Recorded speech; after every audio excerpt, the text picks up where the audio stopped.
Tudo começou quando aceitei passar as férias da faculdade com a minha namorada, Camila, no interior do Espírito Santo.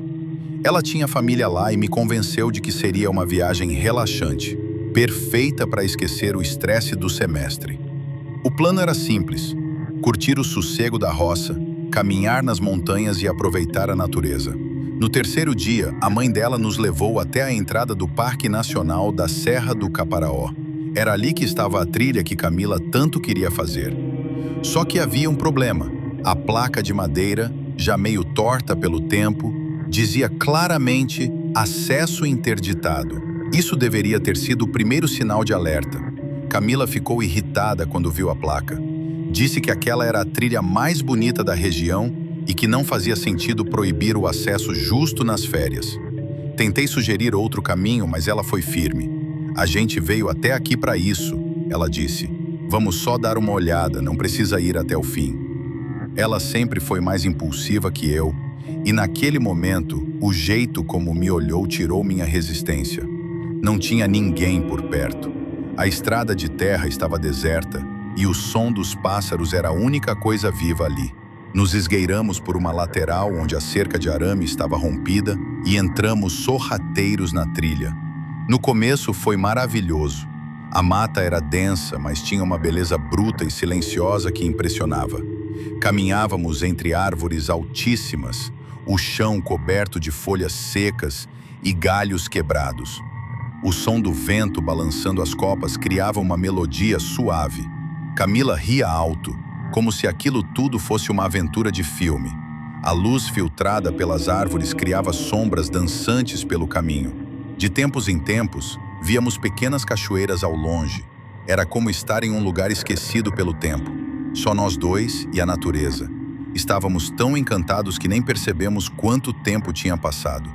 Quando nos demos conta, já estávamos bem fundo na trilha. Foi então que o clima mudou. O vento ficou mais forte, soprando com um assobio fino que parecia vir de todos os lados. As árvores começaram a ranger e o ar ficou mais pesado. Camila parou de rir. Estávamos no meio de um trecho mais fechado, onde a luz quase não entrava. Foi aí que ela gritou. Um grito agudo, instintivo, que me fez gelar por dentro. Quando olhei na direção dela, vi seu rosto branco, os olhos arregalados, fixos no chão. Demorei alguns segundos para entender o que ela estava vendo.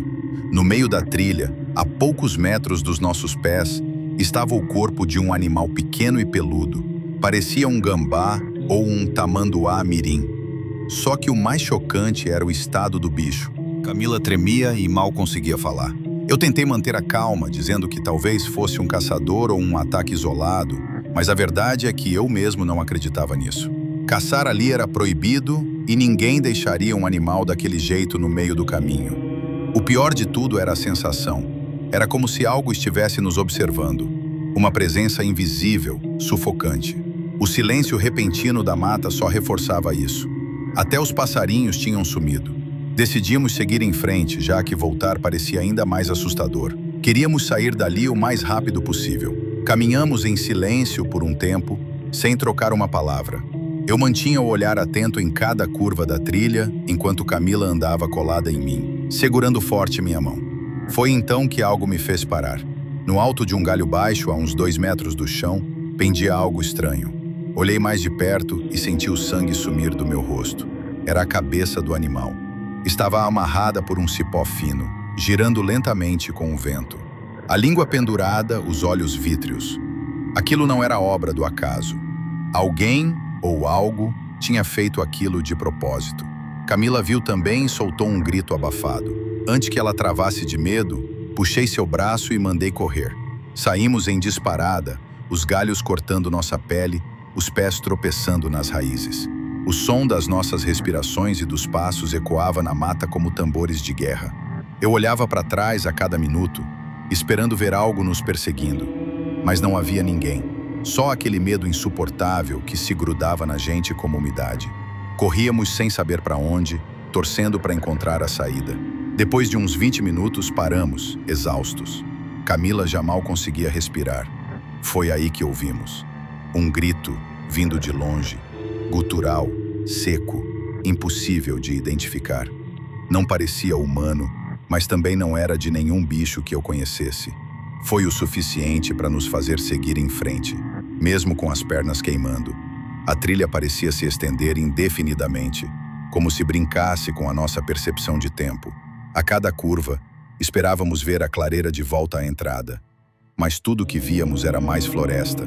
Finalmente, depois do que pareceram horas, vimos a cerca. Estava ainda mais enferrujada do que lembrávamos, como se o tempo ali passasse diferente. Passamos por ela e caímos na estrada de terra. Eu ainda olhava para trás, com a impressão de que algo ia sair correndo atrás de nós. Mas não saiu. A estrada estava vazia. O céu começava a escurecer. A mãe de Camila não estava mais lá. O celular dela não pegava. Caminhamos por quase meia hora até encontrar sinal e ligar pedindo socorro. Quando ela chegou, não falamos nada. Finalmente, depois do que pareceram horas, vimos a cerca. Estava ainda mais enferrujada do que lembrávamos, como se o tempo ali passasse diferente. Passamos por ela e caímos na estrada de terra.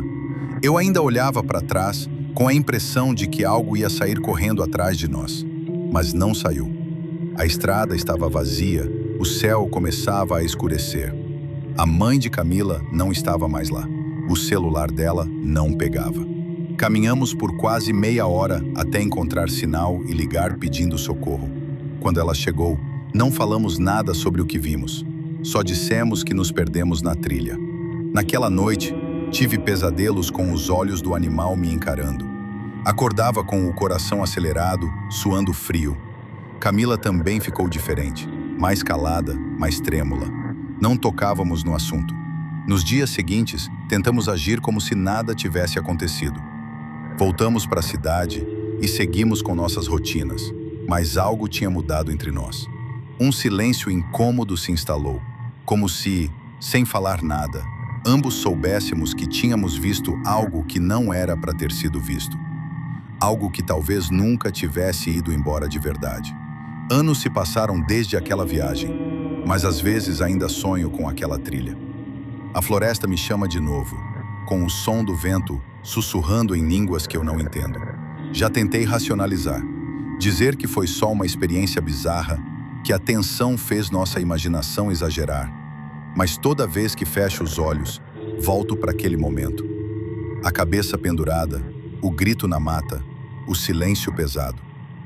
Aquilo não foi normal. E o pior, sinto que, se eu voltasse lá, algo estaria me esperando. Como se eu nunca tivesse saído de verdade.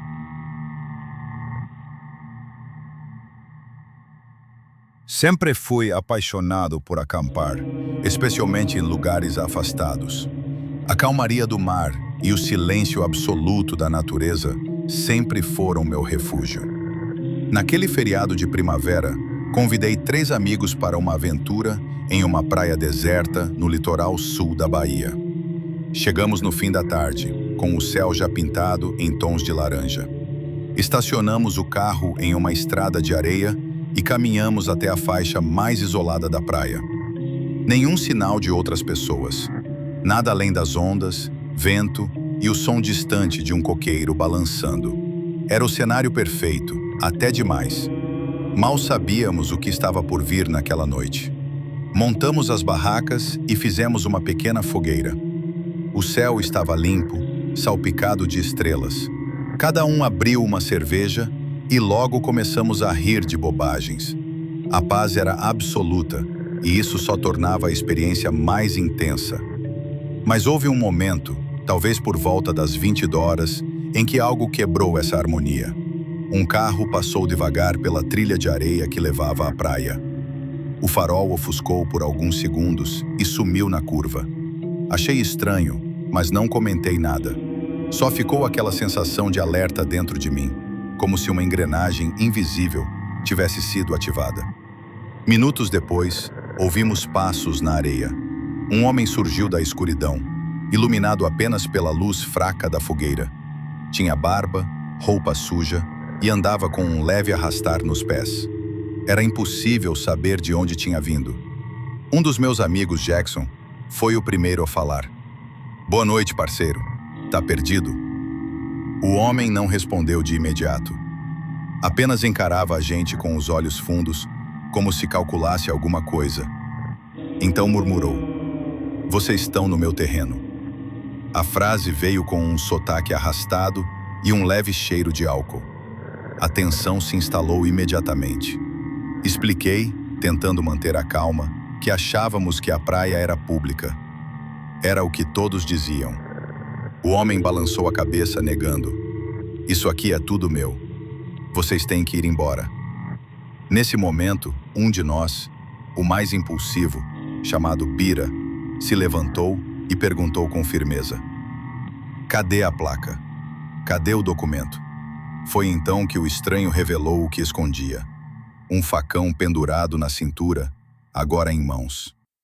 Meu estômago virou. Um silêncio pesado caiu entre nós. A fogueira, antes aconchegante, agora projetava sombras ameaçadoras sobre o rosto dele. Estávamos em apuros. Bira deu um passo à frente e começou a falar, mas o homem já avançava. Ele correu para a direção da estrada, sumindo na mesma curva por onde o carro havia passado antes. Ficamos parados, sem saber o que fazer. O silêncio voltou, mas agora tinha um gosto metálico, denso. As meninas queriam ir embora, mas sabíamos que não era seguro carregar tudo de volta no escuro. Decidimos montar guarda e esperar o amanhecer. Cada som do mato, cada estalo na areia virava ameaça. Meus olhos doíam de tanto tentar enxergar no breu. O mar, antes relaxante, parecia zombar da gente com seu vai e vem constante. Por volta das 3 horas da manhã, vimos luzes piscando na estrada. Alívio imediato. Era a polícia, chamada por uma ligação de emergência que fizemos logo após o ataque. Os oficiais nos pediram que fôssemos até onde o carro estava. Lá, descobrimos algo ainda mais perturbador. Os 4 pneus estavam furados, como se alguém tivesse planejado nos prender ali. O policial nos mandou abrir o carro. Quando abri, ele puxou a arma ao ver algo estranho. Mas era um alarme falso, só uma mochila jogada. Mesmo assim, estávamos aterrorizados. Alguém realmente queria nos machucar. A polícia ficou ali por um tempo, mas não achou o homem. Ele sumiu como veio, pelas sombras. Os oficiais nos escoltaram até uma vila próxima. Dormimos num quartinho apertado nos fundos de um posto de gasolina. Ninguém conseguiu pregar o olho. Zulu, o herói da noite, dormiu em silêncio, como se soubesse que nos salvara. No dia seguinte, voltamos para buscar nossas coisas. A barraca estava revirada e a fogueira apagada mostrava pegadas ao redor. Como fantasmas circulando a presa. A praia já não era bonita. Era uma lembrança viva do terror que enfrentamos. Voltamos à cidade e registramos ocorrência. A polícia não parecia muito interessada, como se aquilo fosse comum. Talvez fosse. Talvez aquele homem já tivesse feito aquilo antes e pudesse fazer de novo. Durante semanas, tive pesadelos com ele. Com seus olhos vazios e o som metálico do facão arrastando pela areia, a sensação de vulnerabilidade nunca mais me deixou. Hoje, evito praias desertas. Evito o silêncio absoluto, porque aprendi, da pior forma, que o verdadeiro perigo às vezes vem disfarçado de calmaria e que nem sempre estamos tão sozinhos quanto pensamos.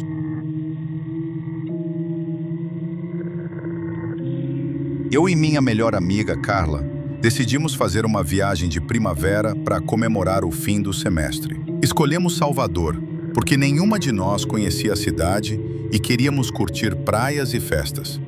Alugamos um apartamento simples, mas charmoso, numa vila fechada perto do centro histórico. A primeira noite foi perfeita. Drinks, música ao vivo e aquele calor humano que só o Nordeste tem. Rimos muito e voltamos de madrugada, já meio bêbadas, felizes da vida. Era o começo de um feriado dos sonhos. Só que eu não fazia ideia de que naquela mesma noite, alguém já estava nos observando. No segundo dia, fizemos turismo pela cidade. Pelourinho, Elevador Lacerda, Mercado Modelo.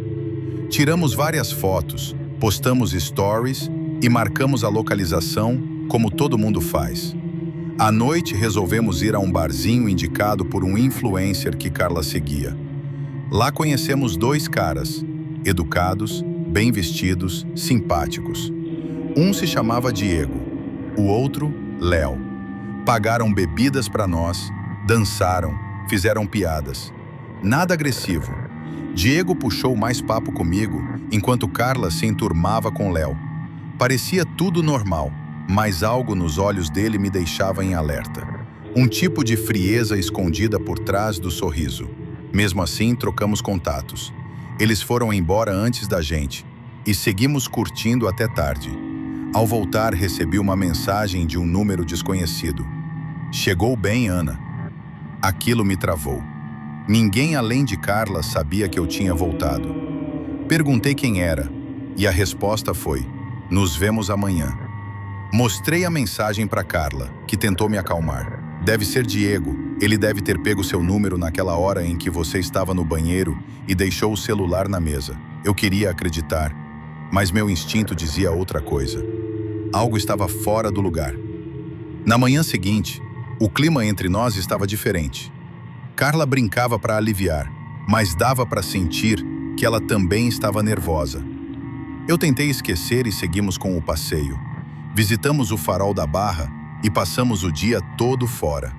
Quando voltamos ao apartamento, notei que a porta estava levemente encostada. O trinco automático que sempre fechava soava diferente. Entramos com cuidado, tudo parecia no lugar, mas havia uma sensação estranha no ar. Como se o ambiente tivesse sido tocado por alguém que não devia. Decidimos não falar sobre isso. Talvez fosse só paranoia. À noite, Carla chamou Diego e Léo para um bar perto dali. Eu hesitei, mas aceitei. Precisava entender o que estava acontecendo. Eles apareceram meia hora depois, sorrindo como se nada tivesse acontecido. Pensei em ir embora, mas Carla estava muito animada.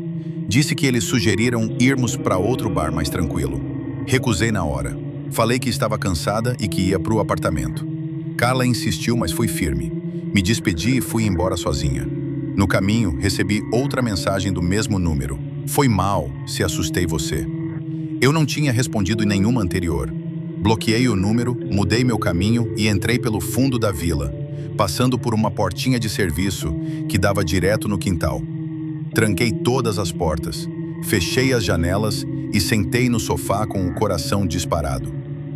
Meia hora depois, Carla me mandou uma mensagem.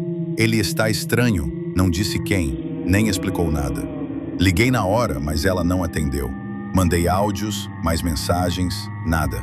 Fui até o portão da vila e esperei. Depois de 10 minutos, ela apareceu correndo, descabelada, os olhos cheios de lágrimas.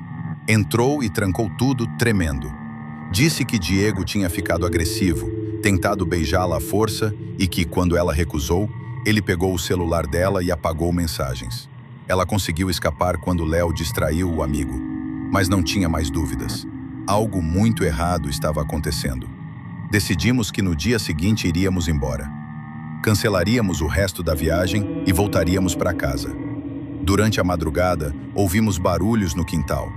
Toques leves na porta dos fundos. Primeiro achei que era vento, mas então alguém bateu de verdade. Ana, sou eu, abre aqui. Era a voz de Diego. Ele estava ali, do outro lado da porta. Carla congelou. Eu sussurrei para ela não se mexer. Espiei pela janela da frente e vi uma sombra escondida ao lado da porta dos fundos, como se alguém estivesse esperando a gente sair. Não era só Diego, Léo também estava lá. Meu coração quase parou. Diego chamou de novo, mais firme. Abre essa porra, a gente só quer conversar. Carla segurava meu braço, desesperada. Peguei o celular e liguei para a polícia. A chamada caiu 2 vezes antes de conseguir. Falei o endereço e o que estava acontecendo. Eles mandariam uma viatura, mas pediram que ficássemos dentro de casa sem fazer barulho. Os minutos seguintes foram eternos. Do lado de fora, eles tentavam abrir a porta com algum objeto.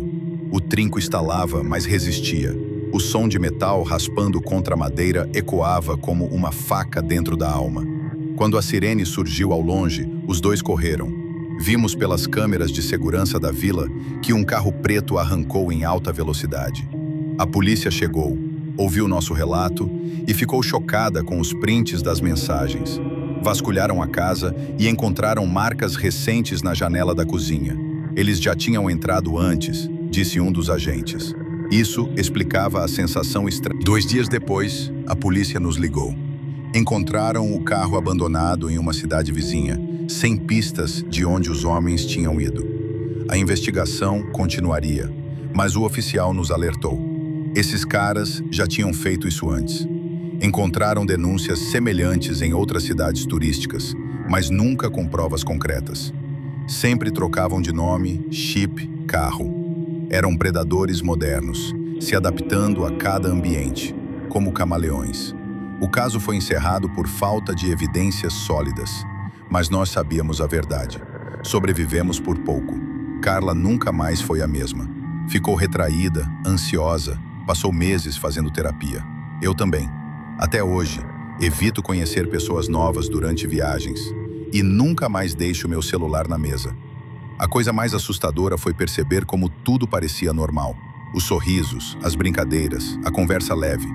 Tudo parte de um plano. A maldade nem sempre vem com gritos ou ameaças.